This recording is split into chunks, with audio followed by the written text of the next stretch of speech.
काय केला धन्य धन्य रे काय केला धन्य मती मन्ना रे काय केला धन्य मती मन्ना रे काय केला धन्य. आपली नामबुद्धी भगवद्बुद्धी सदैव वर्धेष्णू राहो ही संतांना, पांडुरंगाला, रामाला, यवतेश्वराला, जनुबाईंना सर्वांना प्रार्थना.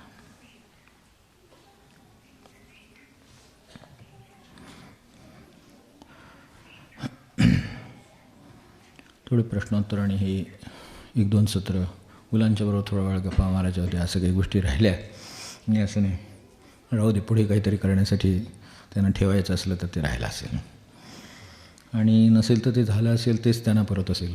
कारण आता मुलांच्याबरोबर काय वेगळ्या गप्पा मारायच्या. मुलं आत्तापासून आधीपासूनच एवढं शिकत आहेत की ती बरोबरीनं त्यांना ह्याच निरूपणानं ती बसतात आणि वेगळं कुठे त्यांच्याबरोबर वेगळं आपण बसायचं. तर असंही असेल तर एकंदरीत जे झालं ते हे एवढं तरी त्यांच्या कृपेनं मिळालं. हे सात्विक काम जे काही आपण घडताना पाहिलं हे सगळं भाग्य आहे. ते आपल्याला प्रेरणा देईल आणि त्यावर पुढचा जो ईश्वराकडचा आपला प्रवास आहे तो घडत राहील अशी मला खात्री वाटते.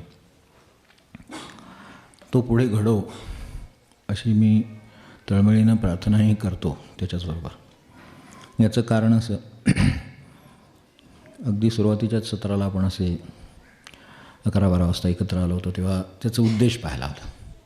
आज आपण सांगतेच्या प्रसंगात आहोत तेव्हा लौकिकदृष्ट्या तरी थोडा वियोग होईल, दूर जाऊ.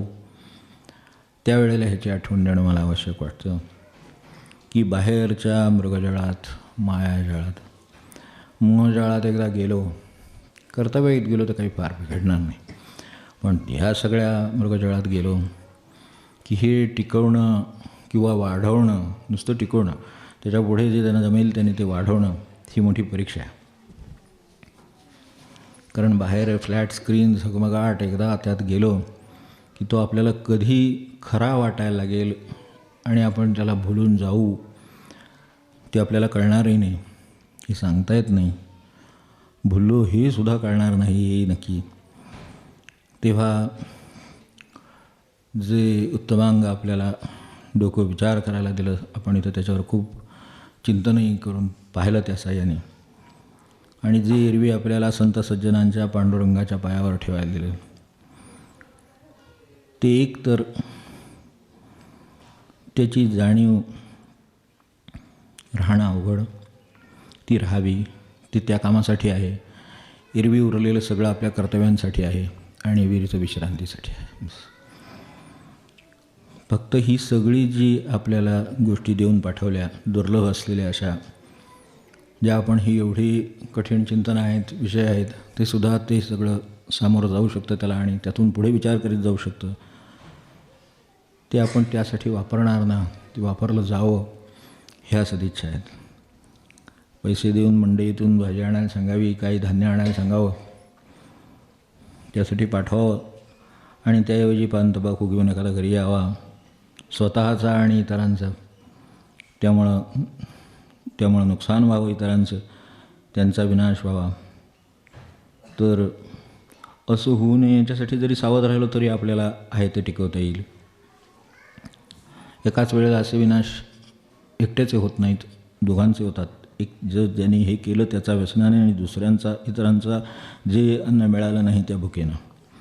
तर तशी आपली मनुष्यजन्माची स्थिती नाही काय, असं एकदा विचार करावा की ज्यासाठी हे देऊन आपल्याला पाठवलेलं आहे तेच काम करून नेमकं आपण परत जातो आहोत ना. आणि हे जर दिसलं नाही तर त्यांना काय वाटतं ते एका अभंगात आपण बघू.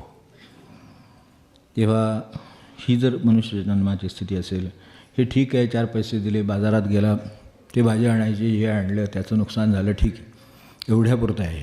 हे संबंध जन्माच्या पुरेल, जन्माला पुरेल, उद्धाराला पुरेल एवढं सगळं देऊन हे 4 पैसे कुठे, आणि हे दिलेली सगळं आपल्याला सगळं जे काय बिंदू दिलेलं आहे, सगळ्या बाजूनी जे अनुकूलता दिलेली आहेत त्या कुठे असा विचार केला तर त्याचा विनियोग बरोबरच व्हावा अशी भगवंताची नक्की इच्छा असेल हे आपल्याला कळू शकेल. आणि ते तसं होताना बरेच वेळेला दिसत नाही हे आजूबाजूला आपण पाहतो. ते आहे पण वेगळ्या कामी वापरलं जातं. साधा आपण हे तर प्रपंचाला तर वापरावं लागेल हे बरोबर आहे, पण आपल्या उद्धारालाही वापरावं लागेल आणि त्याचं काहीतरी प्रमाण असेल. पण आजूबाजूला जर आपण पाहिलं तर आपल्याला काय या प्रमाणामध्ये बिघाड झालेला दिसेल. अगदी साधा आहे की स्वतःच्या सुखाचं पाहणारे लोक आपल्याला आजूबाजूला किती दिसतील आणि इतरांच्या सुखासाठी झटणारे किती दिसतील. लोक तेच आहेत, क्षमता आहेतच, पण त्या इतरांच्या सुखासाठी ते दिसत आहेत आणि हे स्वतःच्या सुखासाठी दिसत आहेत. अगदी दोन्ही आहेत, पण स्वतःच्या सुखासाठी झटणाऱ्यांचं ते पाहणाऱ्यांचं प्रमाण प्रचंड आणि इतरांसाठी झटणारे शोधून काढायचे अशी अवस्था आहे. याचाच अर्थ या वापरामध्ये काहीतरी प्रमाणामध्ये फरक आहे. दोन्ही नाही तसं नाही, दोन्ही आहेत, पण दोनमध्ये प्रमाणात फरक आहे. खूप प्रसंगात ह्या सगळ्याची आठवण होते आपल्याला. आपण जिथे कुठे असाल तिथे काही वाचत असाल पाहत असाल त्यावेळेला आपण आठवण होत असेल. मोठमोठी एम्पायर्स आहेत, शेवटी कशात त्याचा शेवट होतो आहे. काही चालू आहेत, काही बंद पडले. मोठं मागे आपल्याला कापडाचं उदाहरण दिलं होतं. मोठी इंडस्ट्री आपल्याला माहिती. आता 1700 कोटीची मालमत्ता अधिक इतर सर्व हे जमा झालं. केवढा संचय असेल, केवढा उद्योग त्याच्यासाठी केलेला असेल. पण त्याचं शेवटी 1700 कोटी एकमेक मिळून घरात बसून खात आहेत का? तर नाही. ते आता वाटायचे कसे याच्यावरनं मुलगा असून बाजूला आहेत आणि ते इथेही राहत नाहीत, सिंगापूरला राहत आहेत. नातवाच्या नावावर करायचं आहे पण तेच आडवे आहेत. त्याच्यात वाटण्यांचा प्रश्न आहे. जे मिळवून वाट्याला काय आलं ते शेवटी वाटण्यासुद्धा आल्या नाहीत. ही परिस्थिती आहे. याच्यावरनं आपण म्हणून मी म्हटलं की याची अस्वस्थता एकदा परत आपल्यासमोर असू दे. हे कुठं कुठं पाहाल विमान कंपन्यां बघाल काढणाऱ्यांची अवस्था काय आहे ती. स्टील कंपनी बघाल कुठे कुठे नावं घ्यायची गरजच नाही, आपल्या डोळ्यासमोर सगळं येईल. त्यांना स्वतःलाही स्वास्थ्य नाही आणि स्वाभाविक इतरांनाही नाही. साधी त्यांची कुटुंब स्वास्थ्यात नाहीत. काय अवस्था असेल. मी एवढे कष्ट करून एवढं जे सगळं उभं केलं त्याचं काय झालं, एम्पायर्सचं काय झालं. मी दुसरी बाजू पाहतो. या जगात फक्त एवढंच आहे का हे सगळं नाव ठेवण्यासारखं असं दिसतं. 100 माणसं दिसतात. ती 100 तेवढीच आहेत का, तशीच आहेत का तेवढी? तसंही नाही आहे. आजूबाजूला दुसरं काहीतरी आहे, फक्त आपलं त्याच्याकडे लक्ष वेधलं जावं. यासाठी मी फक्त आपल्याला ही प्रार्थना करतो की दुसऱ्या बाजूला काहीतरी आहे. कुणीतरी जसे दुसऱ्यांच्या सुखासाठी झटणारे लोक आहेत अजून काहीतरी. आणि हे जे सगळे आहेत ते त्यातच आहेत. म्हणजे ते नेहमी त्यांची आयुष्य वाहिलेलीच आहेत सगळी. हे जे काही फोटो लावून हार घातलेले आहेत आणि ते जे प्रसन्नपणे आपल्यात कृपा करून बसलेले आहेत तर ते अशी मंडळी आहेत. अरविंदांचं आपल्याला माहिती असेलच. ते ज्या वेळेला त्या नोकरीमध्ये सरकारने तर बडोदा सरकारने बोलवून घेतलं. त्यांच्यासारखा आय एस लेवलचा मनुष्य मिळणं ही गोष्ट कठीण. त्यावेळेचे तिथले प्रोफेसर म्हणून ते घरी आल्यानंतर तो पगार मिळत असे. पूर्वीच्या काळात पगार वाटण्याची पद्धत होती. अजूनही कारखान्यामध्ये वगैरे पगार रोखीत वाटला जातो.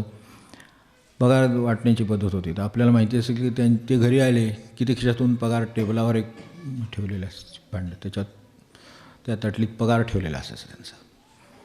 कोणाला पाहिजे त्यांनी जाता येता खर्च करावा. काही मन नाही.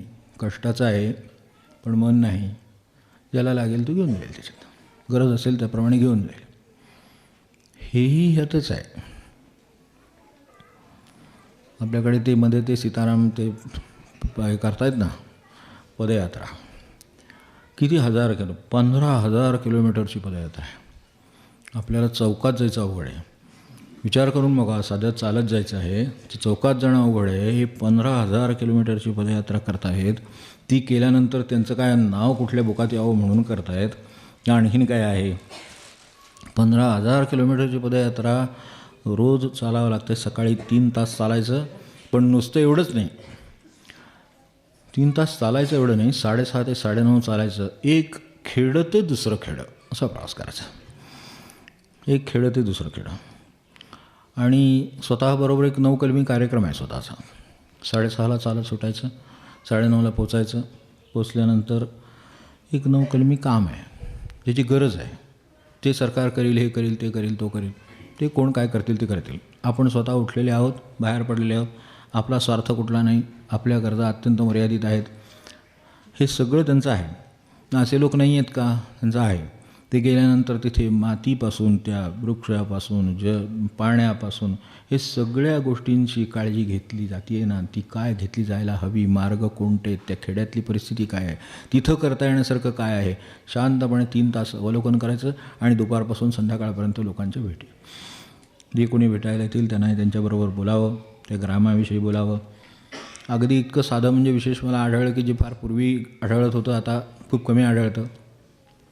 गावात काही रोगराई येईल, कोणाला बरं नाहीसं असेल, त्याची गरज तिथंच भागली पाहिजे. ग्रामवैद्य ही त्यांची एक कल्पना आहे. नऊ कल्पना घेऊन ते वावरतात. ग्रामवैद्य तिथल्या तिथं त्याचं काय कसल्याही पद्धतीचं तुम्ही द्या, त्याला बरा झाला पाहिजे. त्याला कुठे जावं लागू नये. नाहीतर ते सगळं काय होतं पुढे आपल्याला माहिती आहे. तर त्याला तिथल्या तिथं ग्रामवैद्य एक कल्पना आहे की त्यांनी तिथे ग्रामवैद्य कोण आहे का, जणी कोणी असला तर त्याच्याशी संवाद साधावा. काय अडचणी आहेत, नसला तर कुठून आपल्याला याची काय व्यवस्था होऊ शकेल बघावं. कुठलीही सरकारी एजन्सी नाही, हे सगळं चालायचं. आता त्यांना नरदेह कशासाठी मिळाला हे कळलेलं आहे. स्वतःच्या वैयक्तिक गरजा केवळ दूध किंवा पाणी एवढ्यावर भागतात त्यांच्या स्वतःच्या, त्यांना काही लागत नाही. बाकीचं जेवतात, एक वेळ जेवायचं. या संबंध प्रवासामध्ये 15,000 किलोमीटर पायी चालताना 5 वर्ष लागतील ह्या गोष्टीसाठी. पण 5 वर्षामध्ये रोज फक्त एकभुक्त. आपल्याला ते पारायण करायचं असलं कधीतरी 3 दिवस, 7 दिवस, 15 दिवस, काय एकभुक्त राहायचं झालं तर एकभुक्त आहे, एकभुक्त आहे. उगाचच वाटत राहतं. खरं भूक लागते की नाही कोण आठवं, कोण वाटतं मात्र एवढं खरं. तसं नाही आहे. त्यांना रोजच एकभुक्त आहे. किती वर्ष? 5 वर्ष. संध्याकाळी काही गाईचं दूध असलं मिळालं तर ते घेणार आणि शांत आपले विश्रांत. रात्री काय करणार, तर लगेच दमून आलो मी, इतक्या लोकांशी बोललो, एवढं झालं तेवढं झालं म्हणून 8:30ला झोपून गेले. 8:30ला नाही झोपून जाणार. ते सगळं झालं की रात्री 9 वाजता भजन करणं, संकीर्तन. जे असतील त्यांच्याबरोबर जे असेल तसं. त्यांना कळला ते नरदेह कशासाठी मिळालेला आहे हे त्यांना कळलं. दुर्दैवाने सांगितलं तसं प्रमाण आहे. आणि दोन्ही गोष्टी आहेत. एका बाजूला देवनारचा कत्तलखानाही सुरू आहे आणि दुसऱ्या समोर त्याच्याविरुद्ध सत्याग्रही सुरू आहे. तेही सुरू आहे. म्हणजे ह्याच्यात आता आपण कुठे राहायचं एवढंच ठरवायचं आहे. हे दोन्ही चालूच आहेत. आपण कुठल्या बाजूला जाणार आणि कुठले प्रभाव आपल्याला पटले नाही तर टाकून जाणार, याची तयारी आपल्यालाच करायची.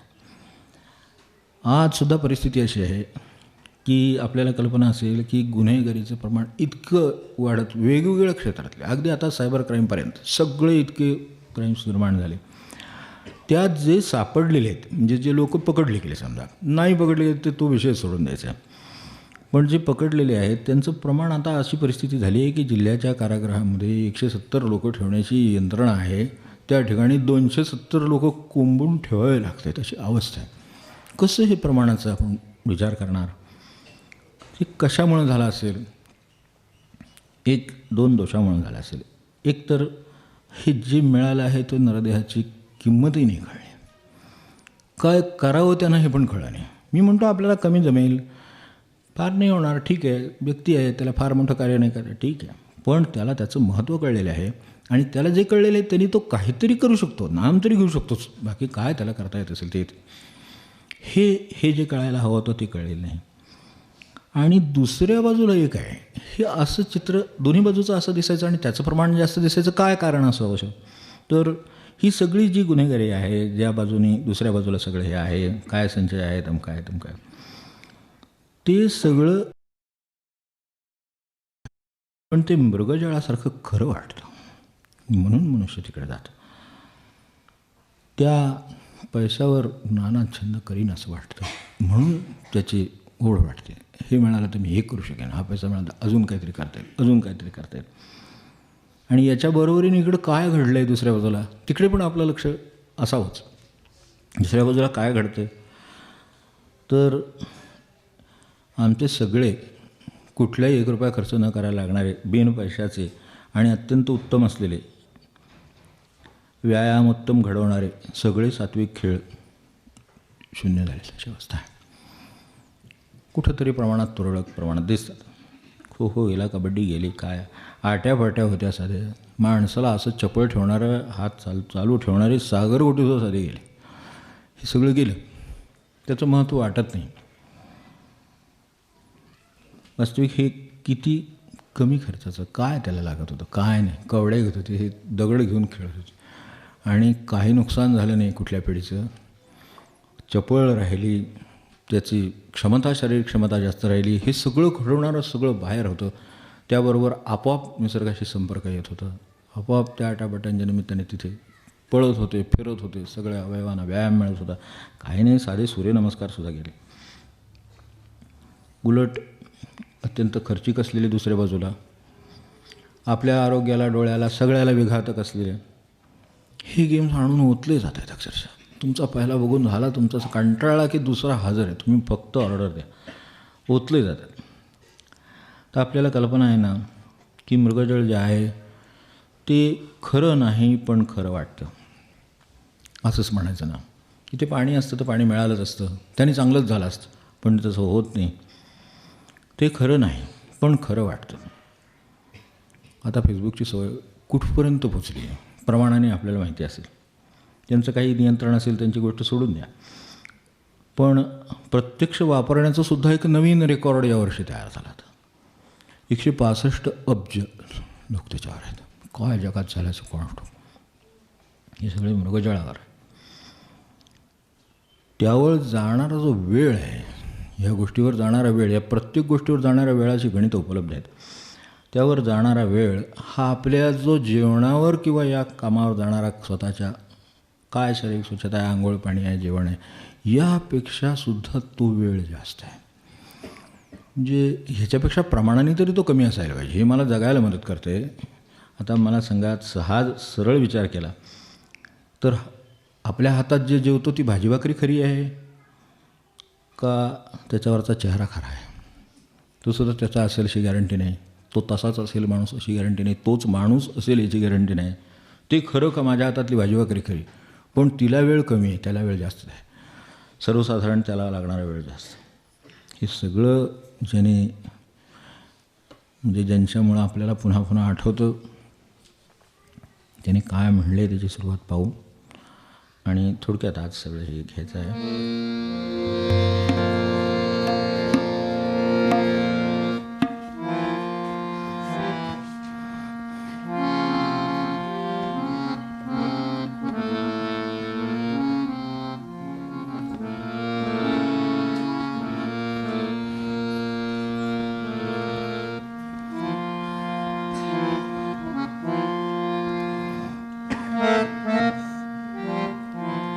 आपल्या संबंधात आहे ते आधी बघू आणि मग ध्रुपद बघू.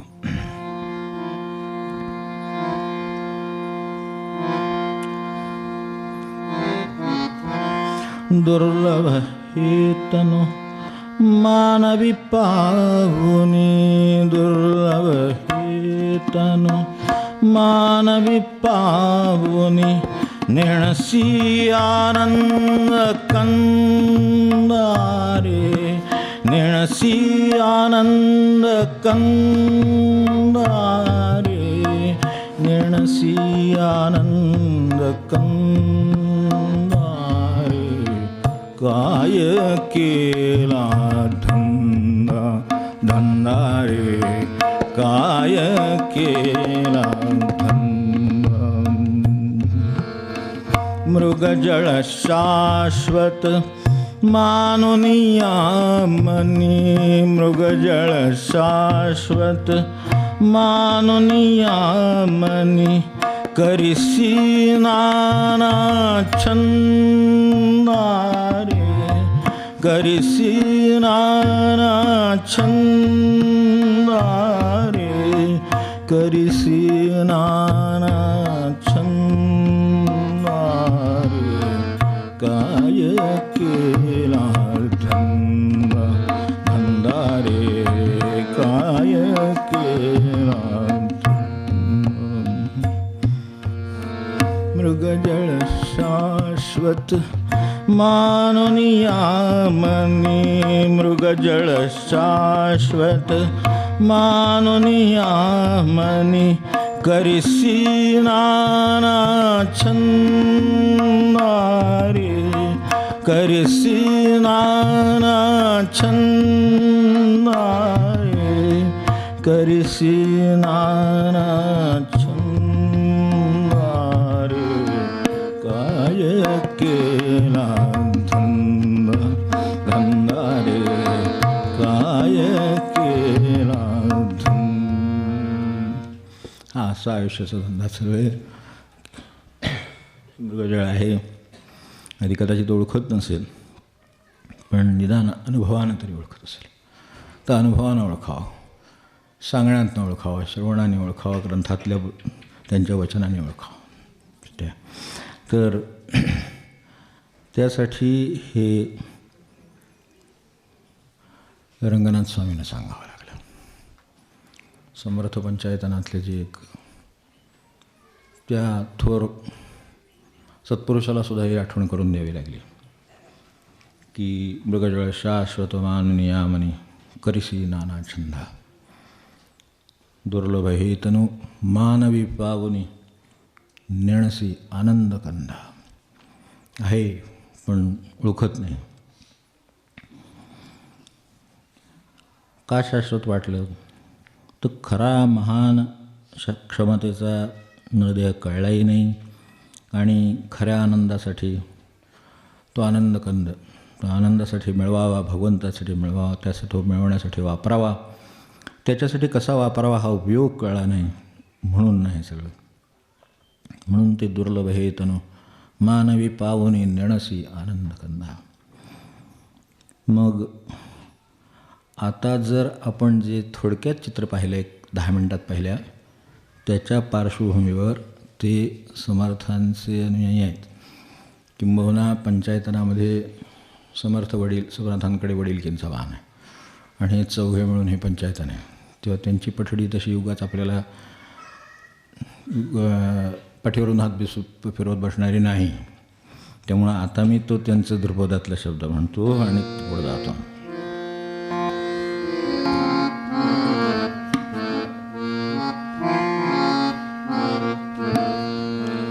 धंदा रे काय केला धंदा धंदा रे काय केला धंदा मती मंदा रे काय केला धंदा मती मंदा रे काय केला धंदा धंदा रे काय केला धंदा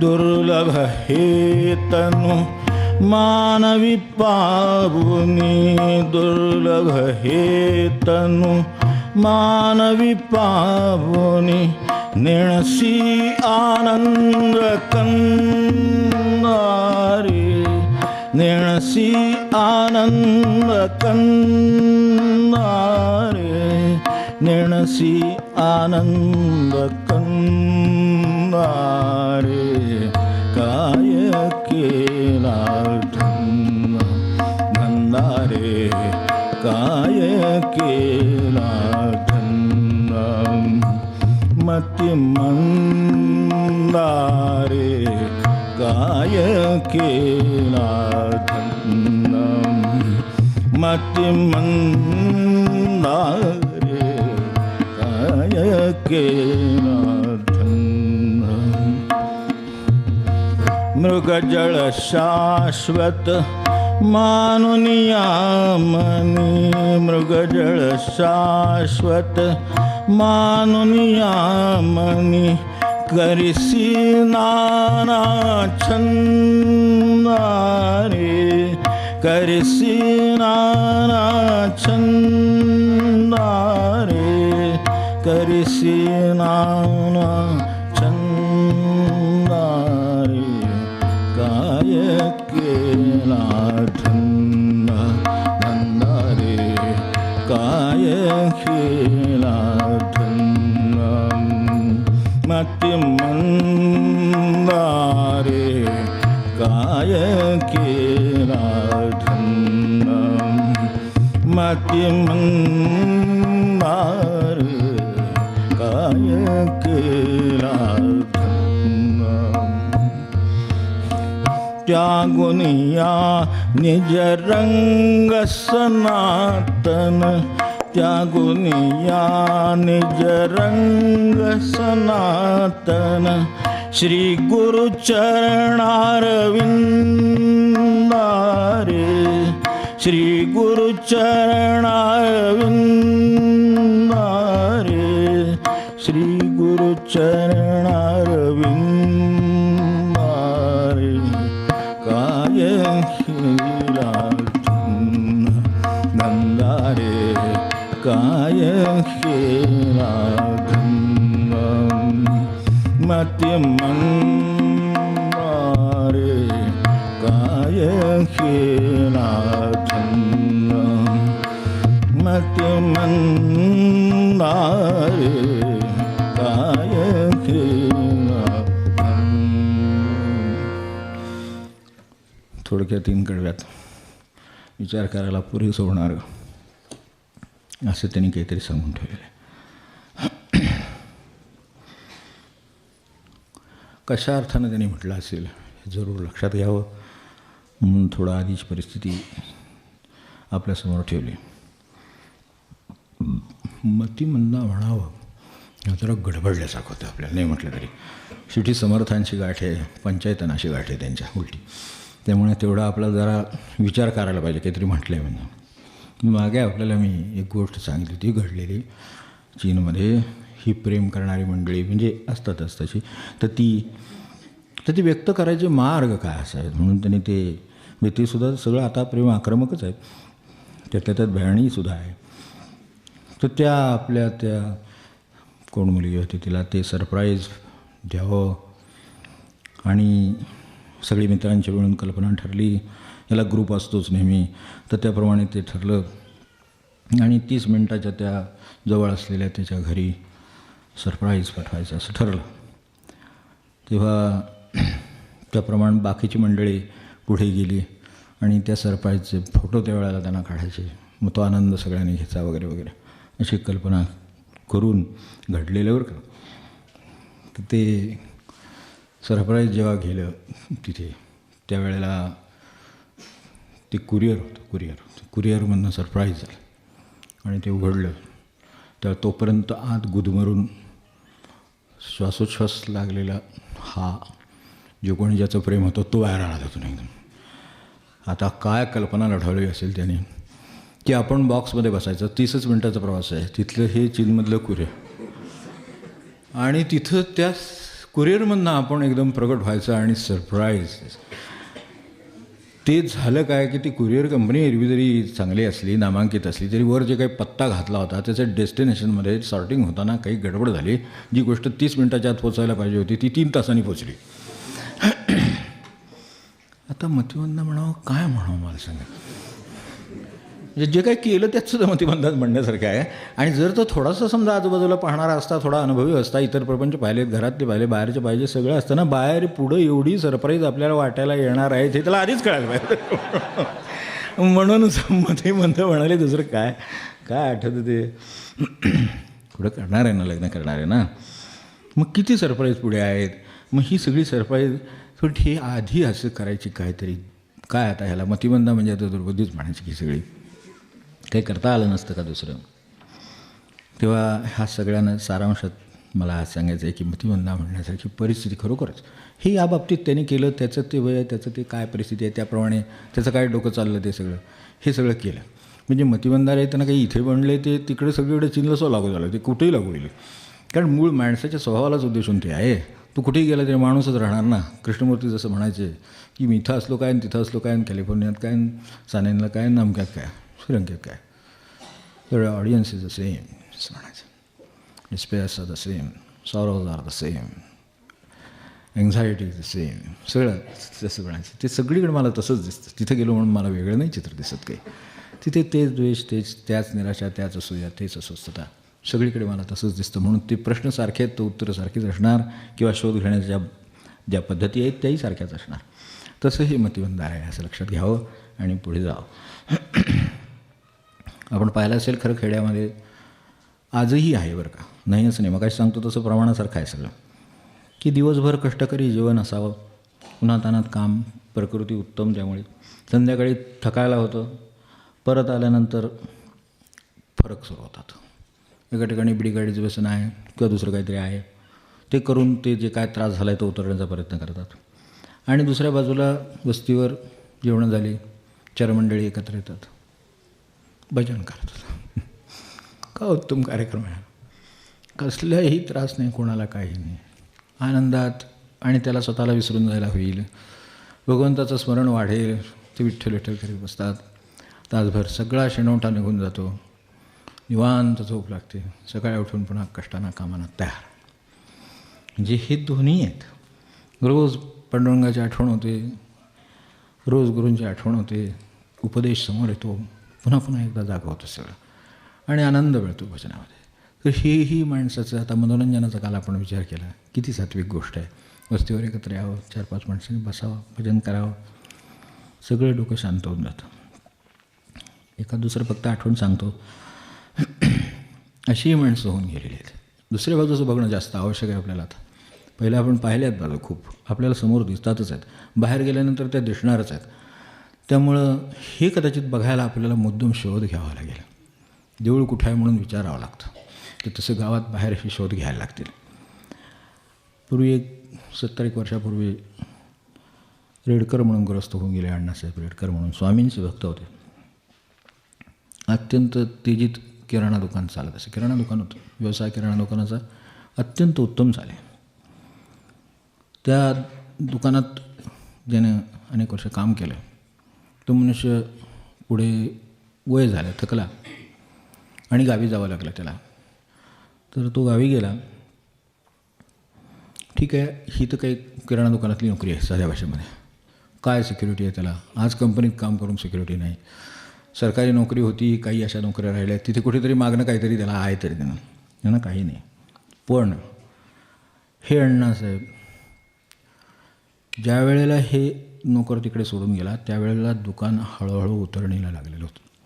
परिस्थिती दुकानाची अशी राहिली नाही जी तेजीत होती आधीची. तर ते दुकान नीट चालत नसताना त्याच्या गावी, त्या काळात, आज 50 वर्षापूर्वीची गोष्ट आहे, तर 50-60 वर्षापूर्वीच्या काळात 1 तारखेला त्याच्या हातात पडेल अशी पेन्शनची मिळणार का, तर दुकानात त्यांनी एवढं काम केलं. आपले पेपर एका टेबलावरनं पडू शकले तरी खूप झाले.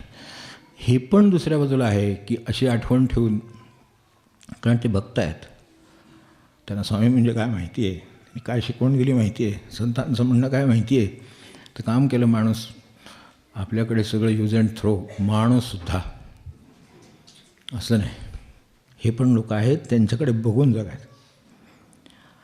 तर त्यांना त्यांचे मित्र भेटायला जातात, ज्यांनी आठवणी लिहिल्या. तर त्यांनी ते म्हणाले, ते त्यांना म्हणायचं नेहमी की काही घे, पण परतफेड कशीही कमी न कर, काही फुकट घेऊ नकोस, घेतच तर कुठल्या तरी मार्गाने परतफेड कर.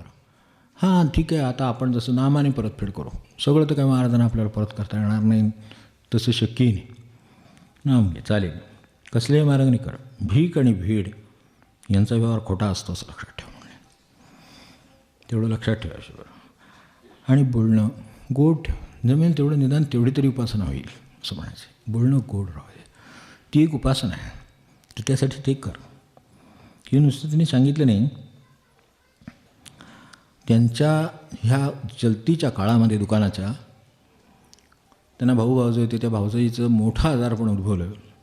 त्या आजारपणात म्हणजे ज्याला आपण खरोखर म्हणावं की पाळण्यासारखा पैसा केला, कर्तव्य म्हणून केवळ अचाट खर्च केला, अपार.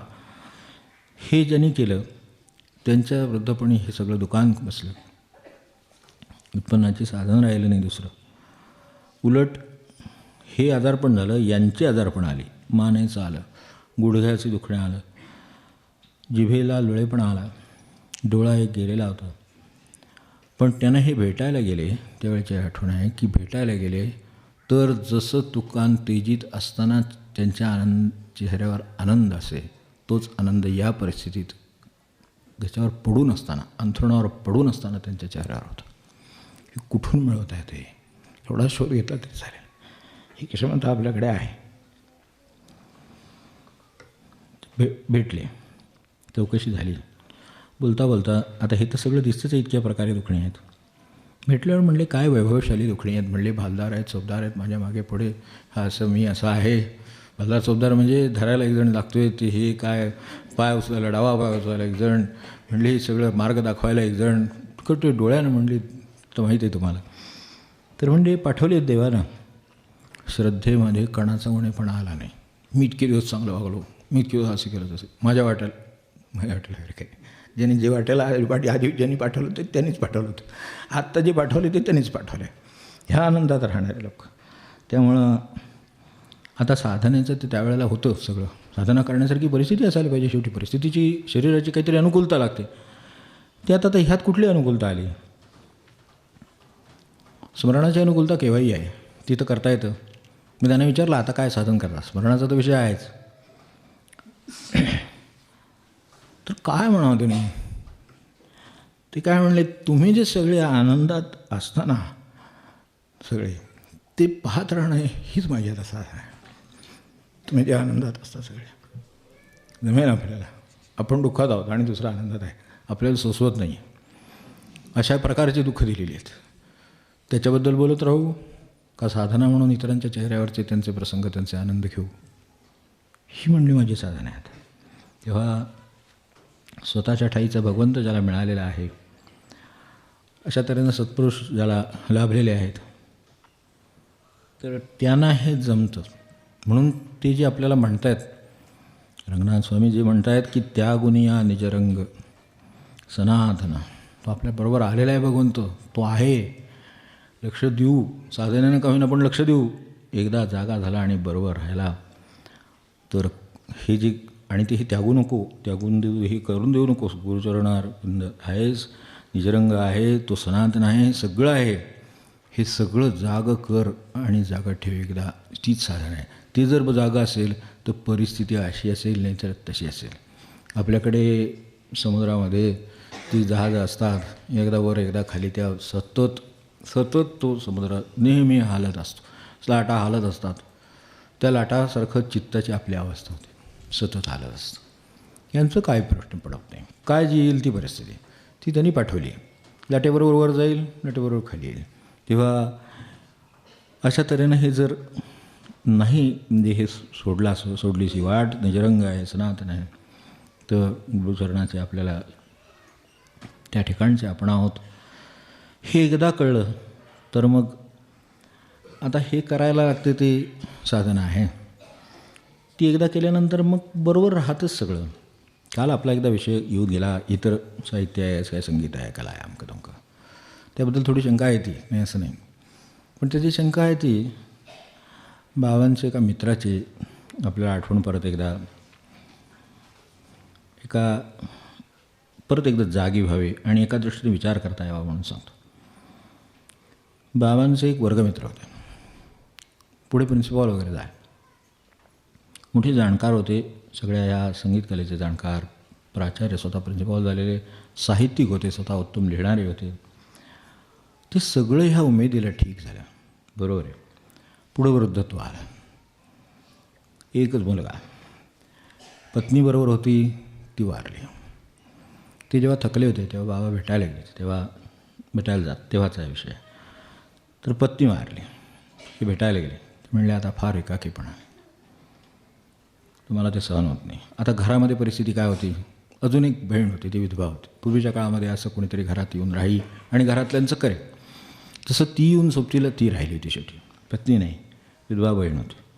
पुन्हा बाबांना कळलं की ती पण गेली. तेव्हा बाबा भेटायला गेले परत, की काय आहे परिस्थितीत आता. तर म्हणले आता हे सगळे आधार सुटलेले आहेत, अत्यंत विषण्ण आणि उदास असत. सोबतीला कोणी नाही, जी काही बहीण विधवा होती ती पण नाही, पत्नी पण नाही. तेव्हा त्यांना बाबांनी विचारलं होतं की तुम्हाला एवढे छंद आहेत, कला, तुम्ही स्वतः साहित्यिक आहात, काय उपयोग नाही. म्हणले त्याचा मन नाही लागत. म्हणजे मन लागायला काहीतरी वेगळं करायला पाहिजे, ही गोष्ट खरी, त्याचा काही उपयोग होत नाही म्हणले मला. म्हणले मुलाला एक फोन लावावा इच्छा होती, बाबा म्हणले मी लावतो. बाबाने मुलाला फोन लावला. मुलगा कुठे? कॅनडामध्ये. एकच मुलगा, तो कॅनडामध्ये. त्याला सगळी परिस्थिती सांगितली. आरेशी बहीण पण, ती पण त्या गेल्या, आता आई गेली, ही बहीण होती ती पण गेली, ते एकटे आहेत, त्यांच्या ह्या कुठले छंद त्यांना आता उपयोगाला येत नाही आहेत, विषण्ण आहेत, त्यांची तब्येत खचत चाललेली आहे. त्यांनी काय विचारावं की मी येणं अगदी गरजेचंच आहे काय? सहन झालं. बाबांनी ताडकन उत्तर दिलं, ते काय सांगत नाही. तो म्हणता ह्याला काय सांगणार? त्यांना कळलं काय प्रश्नोत्तर झाली ते. अगदी गरजेचंच आहे काय? एकाकी स्थितीत होते आणि तसेच एकाकी खिन्न अवस्थेमध्ये त्यांचा अंत झाला ते बाबांनी पाहिलं. त्यावरनं बाबा म्हणाले की भक्त कधी एकाकी नसतो. हे मला ते वापरलं. भक्त कधीच एकाकी. जिथे जातो तेथे तू माझा सांगत काय कसले हॉस्पिटल असो नाही, ते हटा असो नाही, तर 4 माणसं बरोबर असत नाही तर नसो, तो आहेच. हे त्याला सोबत आहे. भक्तीनं माणसाला आयुष्यभर नव्हे, आयुष्य संपल्यानंतरही पुरणारी सोबत आहे. काल जे पाहिलं ते असं आहे. तर तसं त्या अर्थाने तरी निदान हा माणुसकीचा, त्यागाचा, श्रद्धेचा मार्ग धरावा. त्या अर्थाने प्रतिबंध म्हणले ते त्या अर्थाने की अरे ही जी भगवंत मिळवण्यासाठी दिलेली बुद्धी आहे ती ह्या कामात वापरू नको. तो मिळव, मग उरलेल्या वेळात आपण जसं म्हणतो की हे पैसे दिलेले आहेत यातून हे घे, मग काय 4 पैसे राहिले असेल तर इतर कामावर खर्च कर. तसं आहे हे सगळं. मतिमंद म्हणतायत ते या अर्थाने म्हणतायत. तर अशा अर्थाने ते होऊ नये. आपण भगवंत सतत जागा आहे. आणि एक छोटंसं उदाहरण सांगतो. लोकमान्य ज्या वेळा तुरुंगात होते ते गेल्याचं अनेकांना दुःख झालं. तो बाकीचं सोडा, लोकमान्य आहेत हे तर गोष्टच सोडा, पण त्याच्याबरोबर एक महापुरुष आहेत, एक सत्पुरुषासारखी त्याची अवस्था ती इथे नसते तर तिकडेच गेले असते. तसं तर अत्यंत निस्पृह आणि निस्वार्थी मनुष्य. आपण जर अत्यंत निस्पृह आणि निस्वार्थी असू ना तर त्याला संगत असतेच. प्रत्यक्ष येईल, कशी येईल, अप्रत्यक्ष येईल, पण ती त्याला असते. तर इकडे ते तुरुंगात गेल्यावर अण्णासाहेब पटवर्धन उपास धरून बसले. अण्णासाहेब पटवर्धन ही सुद्धा काही लहानसहान आसामी नव्हे. चेहऱ्यावर माणसाचे सगळा हे जाणणारे, व्याधी जाणणारे, अचूक निदान करणारे, बाकीचं सगळं अध्यात्माचं आहेच आहे. तर अण्णासाहेब पटवर्धनांनी उपास सुरू केले. ते यांना कळलं. त्यांनी विचारलं की तुम्ही कशासाठी उपास सुरू केले? ते म्हणले अरे तिकडे ते हाल काढतायत ना तुरुंगात, तसे काही राजकीय कार्यामध्ये उतरले नाहीत, पण तरीसुद्धा एक माणुसकी आहे, एक मनुष्य निस्वार्थीपणे धडपडतो आहे, त्याचा स्वतःचा काही नाही, त्याला काहीही नको आहे, असा मनुष्याच्यावर ही वेळ आलेली आहे. तो तुरुंगात तिकडे दिवस कंठोय. ते म्हणले उपास तुम्ही करून काय होणार? माणसं जीवच नाही ना विचार करण्याची. मी म्हणतो सारखं विचार करायला पाहिजे. ते म्हणाले तुम्ही उपास करून काय होणार? म्हणले त्यांच्यासाठी जी प्रार्थना करायची ती उपासना अधिक तीव्र आणि उत्तम होते. तेवढं तरी आपण त्यांच्यासाठी करायला बाहेर आहोत ना, मग आपण तेवढं तरी करावं. म्हणून मी उपास धरलेत. उपासाच्या कलकरण्याने माझी जी प्रार्थना आहे ती अधिक तीव्र होते आणि ती त्यांच्यासाठी आहे. त्यांना त्यांचे हाल कमी व्हावेत, त्याचा त्रास कमी व्हावा, ते याच्यातून बाहेर पडावेत, त्या त्रासाच्या सगळ्या तुरुंगातून. तेव्हा असा माणूस जागा असतो, तो आपली काळजी घेत असतो. आपण निस्वार्थी निस्पृह भगवंताचा असावं, असण्याचा प्रयत्न तरी करावा. तेव्हा आपल्यातला हा माणूस जागा राहू दे, देव जागा राहू दे, त्याच्यासाठी शरीर झिजू दे. मग हे मृगजळाची ओढ वाढणार नाही. देहाचं मोल ओळखेल, कशासाठी वापरावा हे कळेल, आणि शेवटी जे म्हटलं आहे निजरंग, खरा निजरंग सापडेल आपल्याला. ही सगळी मंडळी ती जसं जय राम विठ्ठल तसं आहे. ते विठ्ठल हे गुरु आहेत. जयरामना आपलं नाव जयराम विठ्ठल असंच लावतात. निरंजन निरंजन रघुनाथ असं लावतात.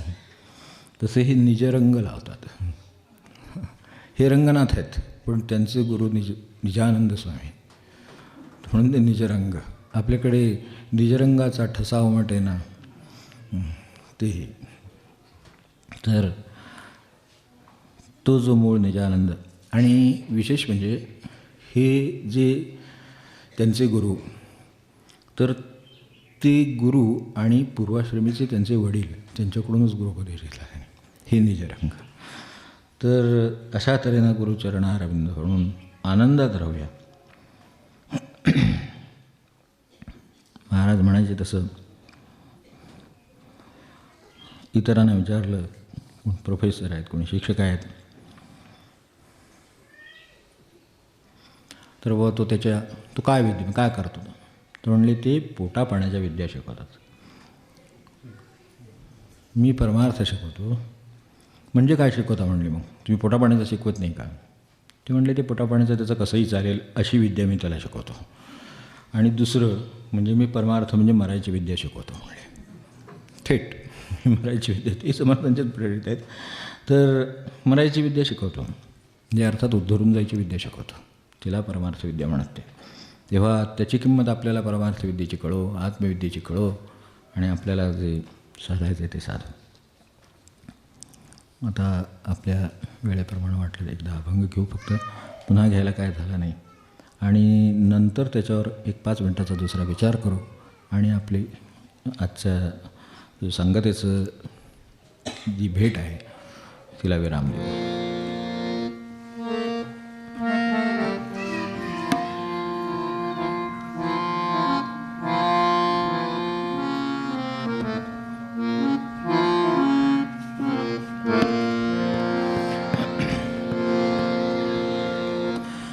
मति मंदारे काय केला धन्ना, मति मंदारे काय केला धन्ना. दुर्लभ हे तन मानवी पावनी, दुर्लभ हे तन मानवी पावनी. नेणसी आनंद कंदारे, नेणसी आनंद कंदारे, नेणसी आनंद कंदारे. काय केला धंदारे, काय केला धन्ना. मति मंदारे काय केला धन्ना, मति मंदारे काय केला धन्ना. मृगजळ शाश्वत मानुनियामनी, मृगजळ शाश्वत मानुनियामनी. करिसी नाना छंदारे, करिसी नाना छंदारे, करिसी नाना छंदारे. काय केला धन्नारे, काय केला धन्ना. मति मंदारे काय केला धन्ना, मति मंदारे काय केला धन्ना. त्यागुनिया निज रंग सनातन, त्यागुनिया निज रंग सनातन. श्री गुरु चरणारविंदारे,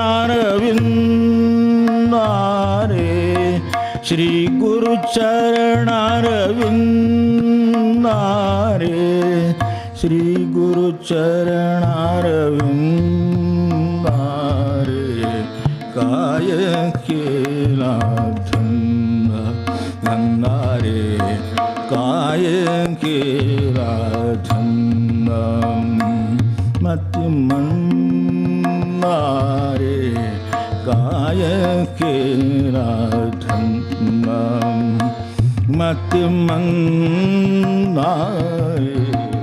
काय केला